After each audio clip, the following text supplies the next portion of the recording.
Abeyya lafa nyaadhu hirmige antuufa summige amaan gaarummaa hin fakkaattu.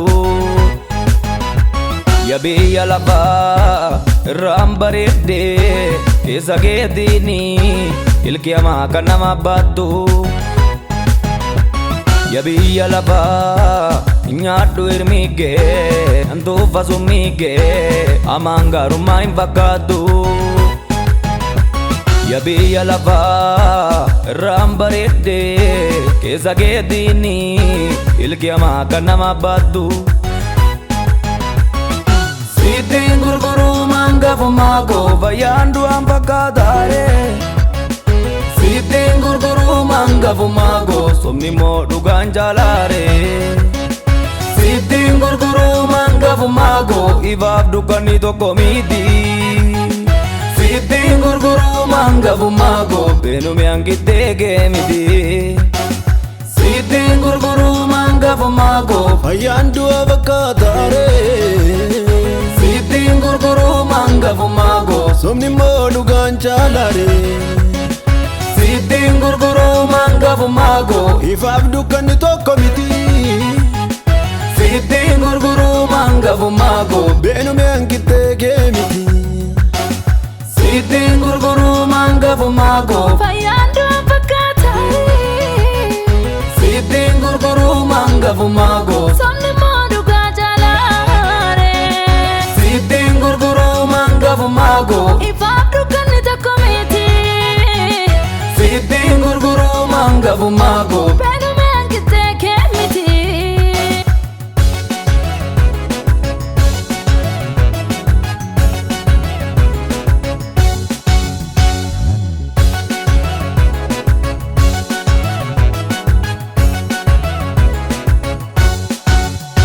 Kan keeyyuu qabaasan beektu akkamiin qabaa koo beekta.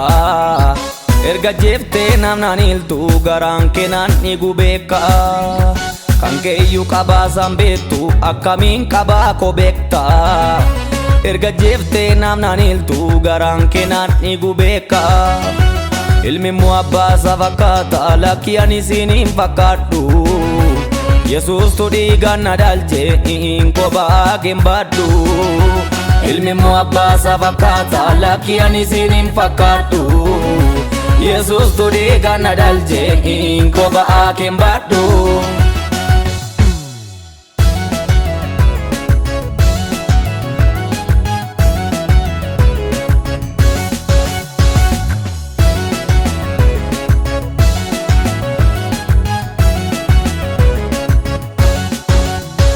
Du'a fayyaan jijjiirratte nama baay'ee gaddisiiste. Laalaan kee baay'ee cimaadha ogeessi wallaanu beeke.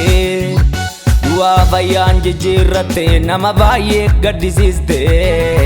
Laalaan kee baay'ee cimaadha ogeessi wallaanu beeke. Amaa gaarii fakkeessite du'aatti nama daldalta. Gatii immoo dandeenye hin baafnu gumaa immoo Yesuustu baasa. Amaa gaarii fakkeessite du'aatti nama daldalta. Gatii immoo dandeenye hin baafnu gumaa immoo Yesuustu baasa. Agartuun goofa golaalaa isa biyya lafaa tuffadhe. Akka galgalli koo tolu ilma Waaqayyoon dhiphaate. Agartuun goofa golaalaa isa biyya lafaa tuffate. Galgalli koo akka tolu ilma Waaqayyootu dubbate. Agartuun goofa golaalaa isa biyya lafaa tuffate. Galgalli koo akka tolu ilma Waaqayyootu dubbate.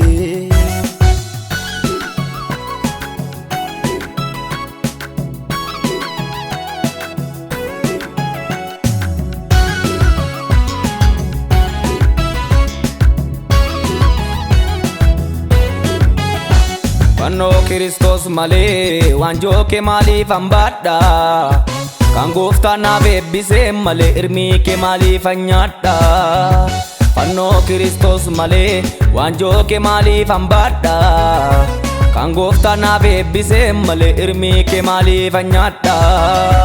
Sin garboomu nan didee gooftaa qofaan ergama. singargaaraan kee sobaa galgalli isaa miidhamaa singarboomuu nan didee gooftaa qofan ergama singargaaraan kee sobaa galgalli isaa miidhamaa